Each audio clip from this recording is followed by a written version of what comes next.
गिरिनिभं चारुचन्द्रावतंसं रत्नाकल्पोज्ज्वलाङ्गं परशुमृगवर वेतिहस्तं प्रसन्नं पद्मासीनं समन्तास्तुतममरगणैर्भ्रातृकृत्यं वसानं विश्वाद्यं विश्वबीजं निखिलभयहरं पञ्चवक्त्रं त्रिनेत्रं करचरणकृतं वा कायजं कर्मजं वा श्रवणनयनजं वा मानसं वापराधं विहितमविहितं वा सर्वमेतत्क्षमस्व।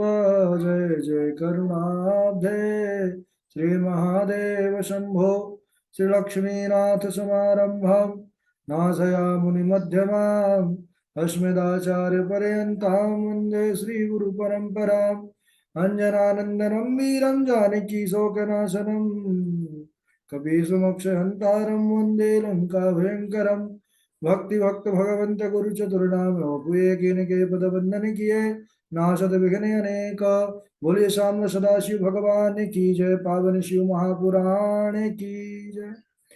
परम मंगलमय परात्पर अखिलेश्वर अचिंत कल्याण गुणगण निधान सर्वेश्वर सर्वाधिपति श्रेष्ठ आचरणवान प्रजा के सुखदाता विज्ञान के पूर्ण ज्ञाता देवाधिदेव जगत नियंता जगदीश्वर पंच तत्वोत्पादक विश्वेश्वर मंगल करता श्री श्याम सदाशिव भगवान के पावन चरण अरविंदों पर कोटशा नमन नतमस्तक वंदन एवं अभिनंदन। परम्बा भगवती जगदीश्वरी शंकर शिव प्राण वल्लभा जगत जननी माँ जगदम्बा माता पार्वती जी के पावन चरण अरविंदों पर कोटशा प्रणति। शिवाय शंभु का यह शब्द में विग्रह है। शिव महापुराण को कोटि कोटि प्रणाम। समस्त भूतादिक सिया राम में सब जग जानी करहूं प्रणाम जोड़े जग पाए।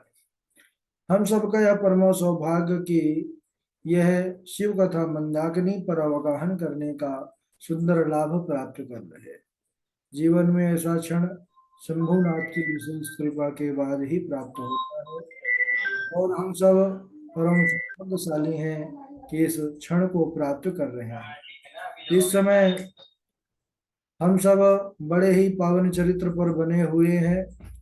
पूर्व में चर्चा चल रही थी कि जो हिरण्याक्ष का भाई था हिरण्यकशिपु, वह हिरण्याक्ष के वध को सुन करके स्वयं विष्णु से शत्रुता मान करके तपस्या करने लगा। जाकर मंदराचल पर्वत पर तपस्या करके शक्ति वरदान प्राप्त करके यह देवताओं को कष्ट देना चाहता था, देवताओं को जीतना चाहता था।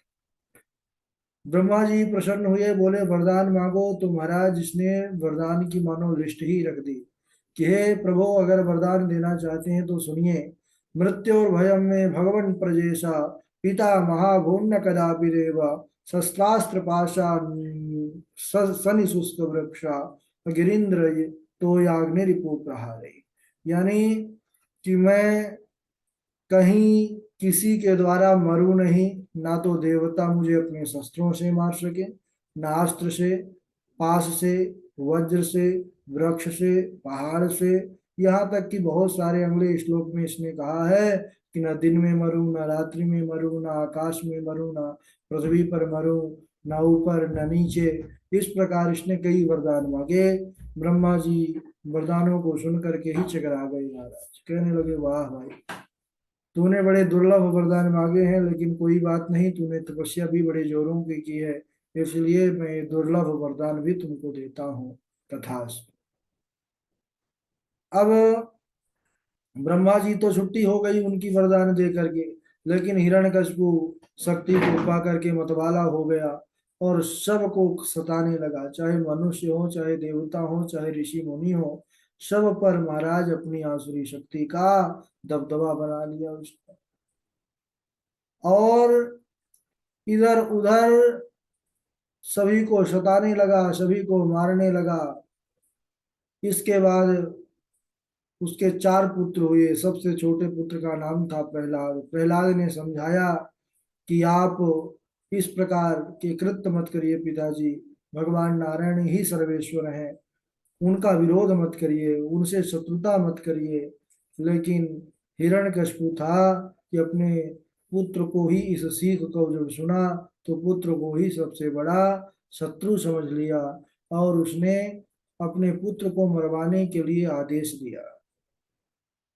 और कहते हैं कि बहुत प्रयास किया सबने, सैनिकों ने, प्रहलाद जी को मारने का, लेकिन प्रहलाद जी तो किसी के मारने से मरने वाले नहीं, क्योंकि उनके रक्षक तो भगवान थे।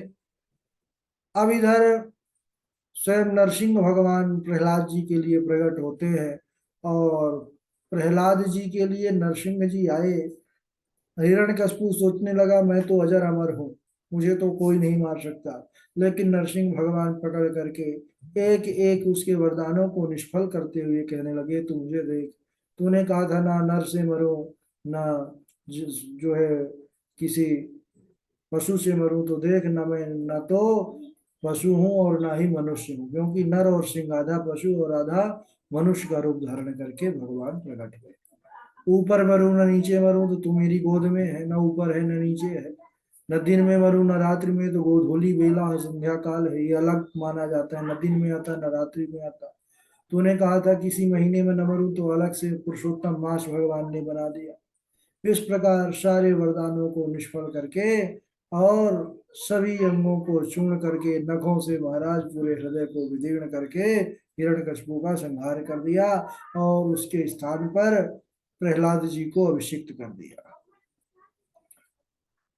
बड़ा सुंदर पद आता है कि सूर घनेरे फिरे पद गावत, पय पद सूर सो स्वाद कहाँ है, बहुत ताल मजीरा बजात फिरे, मीरा मत वारिसी चाल कहाँ है।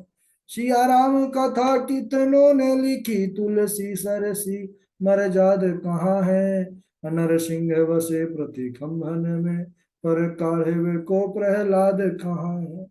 प्रहलाद जैसी भक्ति होना चाहिए, प्रहलाद जैसा विश्वास होना चाहिए, तो भगवान कण कण में प्रकट होने के लिए तैयार है।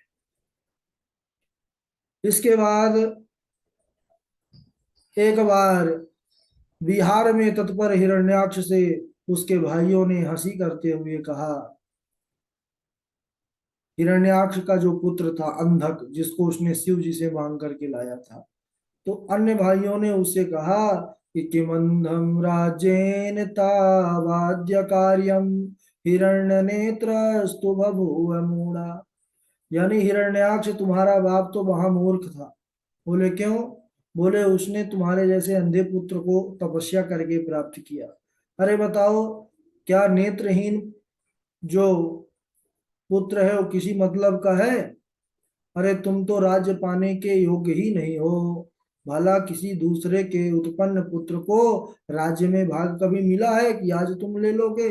इस प्रकार जब भाइयों ने उसका अपमान किया है, अंधक को बड़ा दुख लगा अंदर से, और वह दुखी होकर के रात्रि में राज्य से निकल करके निर्जन वन में चला गया, और वहां जा करके उसने बड़ी घोर तपस्या किया। बोले कितनी? बोली 10,000 वर्ष तक घोर तप करने के बाद उसका महाराज कुछ परिणाम न निकला, कोई देवता उनको वरदान देने के लिए नहीं आए। तब तो उसने अपने शरीर को अग्नि में जला देने का विचार कर लिया कि अब मैं मर जाऊं तब यही ठीक है। उसी समय ब्रह्मा जी प्रकट हो गए। अरे बोले दानवराज, तुम इस प्रकार हार नहीं मानो, मैं तुमको वरदान देने के लिए आ गया, जो चाहो मांग लो। उसने कहा कि हे ब्रह्मा जी, मेरे भाइयों ने मुझसे मेरा राज छीन लिया है, और वे मुझसे घृणा करते हैं, तो वे सब मुझसे प्रेम करने लगे। मैं यही चाहता हूँ, और मुझे कोई मार ना सके, चाहे देवता हो, चाहे गंधर्व हो, चाहे नर हो, चाहे मनुष्य हो, और चाहे वह नारायण ही क्यों ना हो, और वह चाहे देवता, भगवान देवताओं के भी देवता जो है शंकर है, वह भी ना मार सके। ब्रह्मा जी इतनी बड़ी उसकी लिस्ट देख करके चकरा गए। बोले अरे भाई, ऐसा संभव नहीं है। उन्होंने कहा तुम दूसरा वरदान मांगो, ऐसा वरदान हमारे वरदानों के लिस्ट में ही नहीं है। बोले जो जिसके पास है वही ना देगा, हमारे पास तो इतनी बड़ी, अरे हम स्वयं अमर नहीं है, तुमको कैसे अमर कर देंगे? हम स्वयं मरते हैं, तुमको न मरने का कैसे वरदान दे देंगे? बोले ठीक है, कोई थोड़ा सा इसमें संशोधन करो।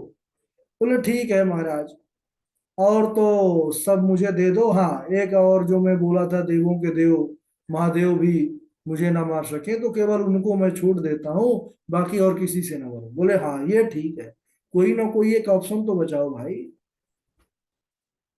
ब्रह्मा जी ने कहा तथास्तु, और वरदान दे करके चले गए। इधर अंधक वरदान प्राप्त करके आया, सभी वरदान स्वरूप सभी उसके भाई उसके चहेते हो गए महाराज, उसके पक्ष में हो गए। और अब वह बड़ा बलशाली हो चुका था, क्योंकि और कोई उसको जीत नहीं सकता था भगवान शंकर के सिवा। उसने मंदराचल पर्वत पर जब वहां पर गया और वहां की सुंदरता देख करके वहीं रहने लगा। एक बार दानों के मंत्रियों ने आकर के उससे एक स्त्री का परिचय दिया कि हे महाराज, एक तपस्विनी को आज हमने देखा है, और उसके साथ एक जटाजूटधारी बाबा रहता है, त्रिशूल भी लिया रहता है बड़ा सा लंबा सा, और उसके पास एक बूढ़ा बैल है जो वृक्ष से वट वृक्ष से बंधा रहता है। और महाराज उसकी जो रूपवती सुंदरी स्त्री है, उसकी सुंदरता का वर्णन मुख से करना ही संभव नहीं है। बोले अच्छा, बोले तो ठीक है जाओ उसको लेकर के आओ, ऐसा अंधक ने आदेश दिया। अंधक यह भूल गया कि अरे वह तो जगन माता है, फिर उसकी तो वह साक्षात माता है, अंधक वहीं से उत्पन्न हुआ है पार्वती की कृपा से, जब मैया पार्वती ने भगवान शिव के नेत्र बंद किए थे, आप सबको अभी स्मरण होगा। तब इधर शिव जी के पास आए दैत्य, कहने लगे कि जगन उनको अपनी जो पत्नी है उनको हमारे साथ भेज दीजिए, हमारे राजा साहब उनको बुलाए हैं। तो भगवान भोलेनाथ हंसने लगे, समझ गए कि अरे यह तो जो दानव है, बताओ इतना मतवाला हो चुका है कि यह भूल गया है कि अपने माता को ही इस प्रकार के वचन कह रहा है। तो भगवान शंकर हंसने लगे, बोले कि तुम देखो, मुझसे कुछ मत कहो, जा करके स्वयं जगत जननी जो विराजित है उन्हीं के पास जाओ, और जो तुम चाहते हो उनसे इच्छा प्रकट करो, वह तुम्हारी इच्छा पूर्ण करेंगे। अब इधर उन्होंने कहा कि मैं एक व्रत कर रहा हूं, पाशुपत व्रत, और इसमें मुझे विघ्न मत डालो, और उनसे जाकर के जगदम्बा है उनसे जो इच्छा प्रकट करोगे वह पूर्ण करेंगे। और शिव जी इतना कह करके चुप हो जाते हैं। इधर वह अंधक के दूत जो थे पहुंच गए जगदम्बा के पास, और जा करके बहुत से बातें उनसे कहने लगे, जैसा जैसा उसने कहा था। और इतना कहा, जगदम्बा ने कुछ जवाब नहीं दिया, तो जा करके अपने स्वामी को बढ़ा चढ़ा करके बताए कि महाराज आपका बड़ा अपमान किया, और कोई आपकी बात माने ही नहीं, हमारा भी अपमान किया। यह सुन करके जो अंधक था वह क्रोध से जलने लगा, आंखें लाल हो गई, कहने लगा कि चलो अब सीधा युद्ध ही करेंगे, युद्ध के द्वारा उनको हम प्राप्त करेंगे। अंधक अपनी सेना लेकर के पहुंच गया, और उधर शिव गणों के साथ अंधक भयंकर युद्ध प्रारंभ कर दिया। इस विचित्र कर्म को देख करके शिव जी को बड़ा खेद हुआ, और कहने लगे देखो पार्वती, संसार की क्या विलक्षणता है कि कभी कभी स्त्री के प्रसंग में अपने स्वजनों का भी, अपनों का भी संहार करना पड़ता है, अपनों से ही युद्ध करना पड़ता है। क्योंकि अब भगवान शंकर का अपना पुत्र ही तो है अंधक, लेकिन देखो आज उसको ही समाप्त करने का, संहार करने का क्षण आ गया।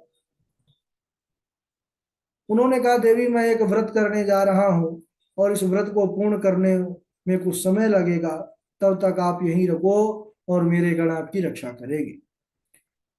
अंधक की विशाल सेना से वीरक ने युद्ध किया, क्योंकि वीरक नाम का जो गण था वह बड़ा बलशाली था। इसके बाद 1000 वर्ष बाद शंकर जी का व्रत पूर्ण हुआ, पाशुपत व्रत। वह फिर आकर के युद्ध का हाल देखते हैं। मरे हुए दैत्यों को शुक्राचार्य जी अपने मृत संजीवनी विद्या से जिला रहे थे। उस समय भगवान शंकर को बड़ा क्रोध आया, और शुक्राचार्य जी को वह निगल गए। तभी दैत्यों का बल क्षीण होने लगा, क्योंकि जो मरते थे वह मर ही जाते थे। भगवान शिव ने अपने प्रचंड त्रिशूल से अंधक की छाती को छेदते हुए उस शूल से ऊपर को उठा दिया। यह होते ही युद्ध शांत हो गया, क्योंकि जब राजा ही नहीं रहे तो प्रजा किसके लिए युद्ध करे। उस दैतेंद्र के प्राण नहीं निकले त्रिशूल अंदर जाने के बाद भी, क्योंकि वह शिव जी की कृपा थी और उसको भी यह ज्ञान हो गया। वह शिव जी की स्तुति करना प्रारंभ कर दिया। शिव जी प्रसन्न हो गए, देखिए इसीलिए इनको भोले बाबा कहा गया है। इतना अपराध किया अंधक ने, शिव जी ने त्रिशूल भी प्रहार कर ही दिया, छाती को भेद दिया, लेकिन तभी उसने शिव जी की स्तुति गान करना प्रारंभ कर दिया। शिव जी प्रसन्न होकर के बोले, मैं तुम्हारी स्तुति से प्रसन्न हूं, और उन्होंने उसको गणपति का पद प्रदान कर दिया। अब सभी देवता अपने अपने स्थान को चले गए। इस प्रकार भगवान शंकर जो है उस अंधक नाम के असुर पर भी कृपा किए। बोलिए पशुपति भगवान की जय। अच्छा, शुक्राचार्य जी महाराज को जब भगवान निकल गए थे, बहुत प्रयास किया मार्ग ढूंढने का कि मैं कहाँ से बाहर निकलूं, तब वह शुक्र रूप से बाहर आए। तो शिव जी के द्वारा इन भृगु पुत्र का नाम तभी से शुक्र हुआ, शुक्राचार्य पड़ा। अच्छा, शुक्राचार्य जी को यह मृत संजीवनी विद्या भी कोई और ने नहीं दिया। मृत संजीवनी विद्या कौन दे सकता है, सोचिए। अरे सोचना क्या है भाई, जो मृत्युंजय है, जिसने मृत्यु पर विजय प्राप्त किया है, वही तो मृत संजीवनी विद्या का ज्ञान रखता होगा। तो मृत्युंजय कौन है? मृत्युंजय हमारे शिव हैं, हमारे भोलेनाथ हैं। शुक्राचार्य वाराणसी क्षेत्र में आकर विश्वेश्वर नाथ का बहुत आराधना किया, बहुत समय तक उन्होंने तपस्या किया। सुंदर शिव जी का ज्योतिर्लिंग स्थापन करके सुंदर उसके सामने एक कुआं खुदवाया, और शिव जी का विधिवत पंचोपचार षोडशोपचार हजारों वर्षों तक उसने पूजन किया, आराधना किया। शिव जी प्रसन्न होकर के तब उनको मृत संजीवनी विद्या का ज्ञान प्रदान किया। शिव जी बोले कि हे शुक्राचार्य, तुम मेरे आशीर्वाद से सूर्य तथा अग्नि का भी अतिक्रमण करके आकाश में एक विमल तारा होकर के चमकोगे, इसीलिए शुक्र तारा रहते हैं। और एक प्रकाशमान तुम ग्रह कहलाओगे। तुम्हारे सामने स्त्री पुरुष जो भी यात्रा करेंगे, तुम्हारी दृष्टि पात से उनके कार्य नष्ट हो जाए। परंतु तबोदये भविष्यन्ति विवाहादीनि शुभ्रता सर्वाणि धर्म कार्याणि फलवंत नृणामि। एक वरदान दिया कि मनुष्यों के समस्त विवाह आदि कर्म आपके उदय काल में ही फलप्रद होंगे। जब शुक्र तारा उदय होता है तभी महाराज ये विवाह आदि के मुहूर्त आते हैं। आपके द्वारा स्थापित किए गए इस लिंग का नाम शुक्रेश्वर होगा। जो मनुष्य इसकी अर्चना करेगा, पूजन करेगा, उसके भी सभी कार्य सिद्ध होंगे। बोलिए शुक्रेश्वर महादेव की जय। इसके बाद भोलेनाथ का एक और भक्त हुआ है ना। असुर बहुत हुए हैं भगवान के, भोलेनाथ के चेले ज्यादातर असुरे हुए हैं। बाणासुर आएगा भी, उसका वृत्तांत हम अगले दिवस श्रवण करेंगे। आज यहीं तक। बोलिए सदाशिव भगवान की जय। चलिए डॉक्टर साहब हमारे श्लोक सुना देंगे, और स्वामी गोपिकानंद जी है। राधे राधे गुरु जी। क्षिप्रशूलम न चेदानीं प्रार्थना शृणु शंकरा विशेषेण हरे लक्ष्म्या संखायते मां प्रियम भारते पुण्य रूपा सा गंडकी च विस्तृता। राधे राधे गुरु जी। राधे राधे आचार्य जी। पं श्रुत्वा परं शोली पदांगुष्ठेन लीलया महाम्बसी चकाराशु रथांगं रौद्रमद्भुतं तत्तेजो निर्गतं देहाद् रुद्रे च लयमागतम् उमाख्या सा महादेवी त्रिदेव जननी परा मूल प्रकृतिराख्याता सुरामां गिरिजात्मिका अहमेव त्रिधा भिन्ना तिष्ठामि त्रिविधैर्गुणे गौरी लक्ष्मी सुरा ज्योति रजसत्वतमो गुणे धर्मध्वज सुताहं च तपस्यामि तपस्विनी तपोवने च तिष्ठामि कस्त्वं गच्छ यथा सुखम् देव इव महादेव परब्रह्म सतांगते क्षमस्व च अपराधं मे प्रसीद परमेश्वरा अवयोर्भेद कर्ताय स नरो नरकं व्रजेत् क्षिपं शूलं न चेदानि प्रार्थनां शृणु शङ्कर विशेषेण हरे लक्ष्म्या शङ्खातोऽयं महाप्रियं भारते पुण्यरूपा सा गण्डकीति च विश्रुता। राधे राधे आचार्य।